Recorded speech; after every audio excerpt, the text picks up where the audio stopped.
السلام علیکم۔ علامہ اقبال شعر و شاعری کے پیمانوں پر۔ دوستوں، ہم ایک سلسلہ شروع کر رہے ہیں علامہ اقبال کی شاعری کو سمجھنے اور سمجھانے کا۔ اس میں ہم علامہ اقبال کے مشہور اشعار سے شروعات کریں گے۔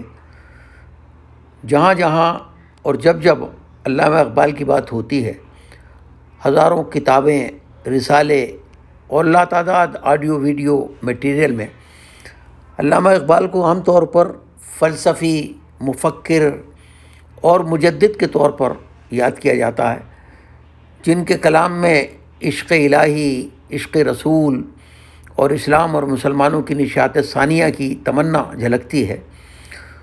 دوسری طرف کچھ سیاسی تجزیہ نگاروں نے ایک شاعر کی آفاقیت کو محدود کرنے کا کام کیا ہے۔ فکری بلندیوں کے تذکرے ایسے کہ اس میں شاعر گم ہو گیا ہے۔ ہم علامہ اقبال کی شاعری کو شاعری کے پیمانوں پر پرکھنے اور سمجھنے کی کوشش کریں گے۔ علامہ اقبال وہ عظیم شاعر تھے جنہوں نے اپنے اشعار میں فنی خوبیوں اور ادبی محاسن کو اس درجہ سمویا کہ ان کی شاعری ہمیشہ زندہ رہنے والی بن گئی۔ یہ حیثیت ان کی ماسٹر آف پوئٹک آرٹ کی حیثیت ہے۔ دراصل اقبال کے فن کی آفاقیت اور ان کے فکر کی ابدیت وہ کارنامہ ہے جو انہیں ادب کے ایک عظیم ستون کی حیثیت عطا کرتا ہے۔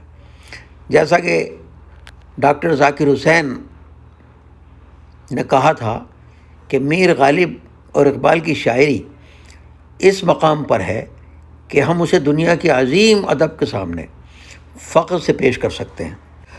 ہم آگے بڑھتے ہیں۔ علامہ اقبال کے ایک مشہور شعر ستاروں سے آگے جہاں اور بھی ہیں، ابھی عشق کے امتحاں اور بھی ہیں۔ ستاروں سے آگے جہاں اور بھی ہیں، ابھی عشق کے امتحاں اور بھی ہیں۔ ہم اس شعر کا لفظی اور معنوی مفہوم، اس کے فنی محاسن اور اقبال کے فلسفہ خودی میں اس کی اہمیت کو سمجھیں گے۔ یہ ویڈیو طلباء اور ادب کے شوقین حضرات کے لیے یکساں طور پر مفید ثابت ہوگا انشاءاللہ۔ شعر کا ترجمہ دیکھیے۔ شعر ہے کہ ستاروں سے آگے جہاں اور بھی ہیں، ابھی عشق کے امتحاں اور بھی ہیں، یعنی beyond the stars there are other worlds, the test of love are still ahead. پہلے مصرعے کی معنوی تشریح کہ ستاروں سے آگے جہاں اور بھی ہیں کہ لفظی معنی اس کی یہ ہیں کہ فلک یعنی آسمان اور ستاروں سے بھی آگے دوسرے جہان موجود ہیں۔ جیسے کہ آج کل ہم جانتے ہیں کہ گلیکسیز آفٹر گلیکسیز، یونیورس کہیں سے کہیں تک پھیلا ہوا ہے، اسی طرح اس کے تمثیلی معنی جو کہ ہمارے پس پردہ چھپے ہوئے ہیں اس میں، وہ یہ ہے کہ انسانی حوصلہ اور جستجو کی کوئی حد نہیں۔ جو شخص اپنی صلاحیتیں ابھارتا ہے اور عشق الہی کے جذبے میں محو ہوتا ہے، اس کے لیے منزلیں لامحدود ہیں۔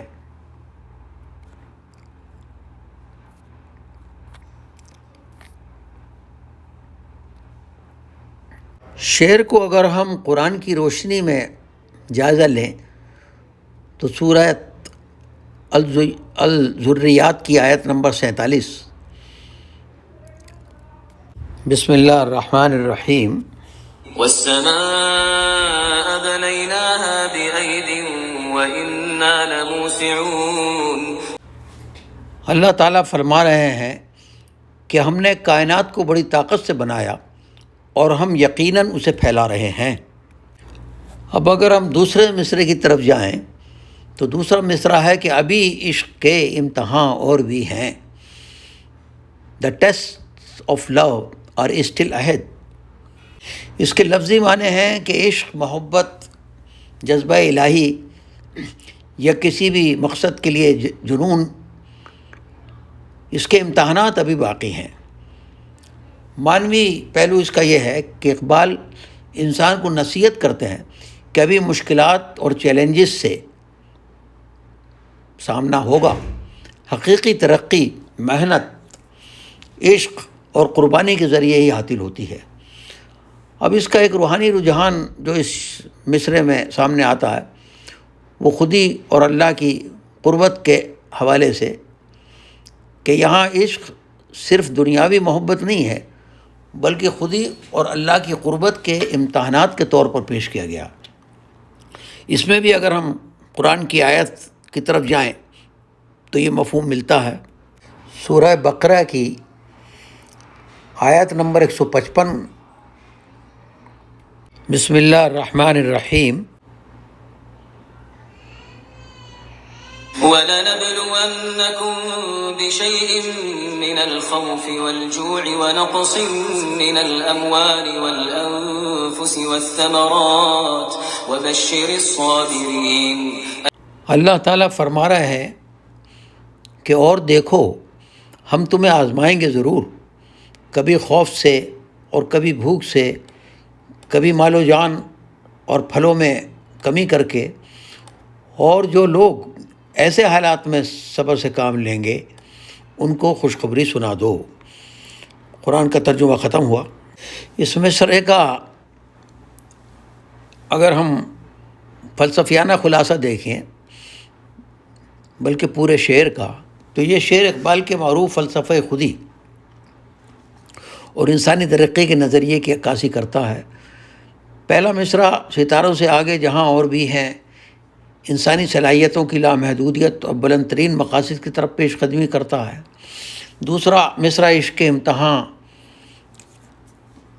ابھی عشق کے امتحان اور بھی ہیں، اس بلندی تک پہنچنے کے لیے درپیش چیلنجز، محنت اور روحانی جد و جہد کی ضرورت کا احساس پیدا کرتا ہے۔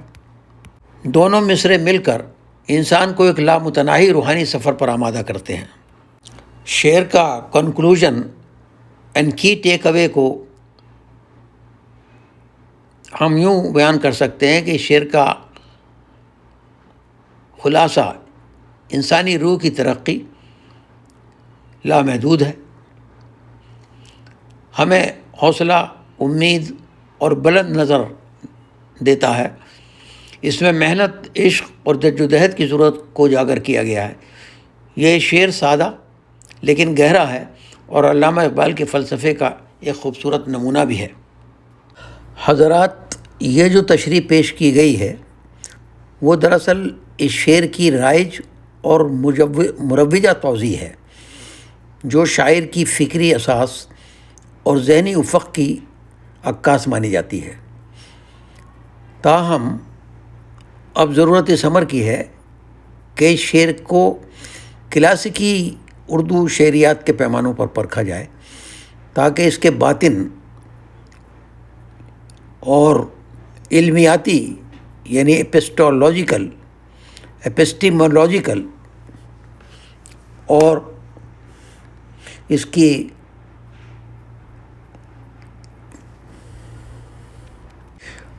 وجودیاتی اونٹولوجیکل صفات میں پوشیدہ جہات زیادہ واضح ہو سکے۔ اس تنقیدی زاویے سے شعر کی وہ کیفیات نمایاں ہوں گی جو شعر کے اندر پوشیدہ ہوا کرتی ہیں، ان کے مابین ربط و تعامل بھی ایک نئے انداز سے سامنے آئے گا۔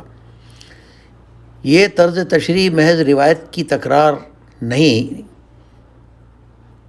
بلکہ ایک تجزیاتی اور تعویلی تجربہ ہے جس میں الفاظ و معانی کی تکرار اور بازگشت کے باوجود ایک نیا فکری تناظر تشکیل پاتا ہے۔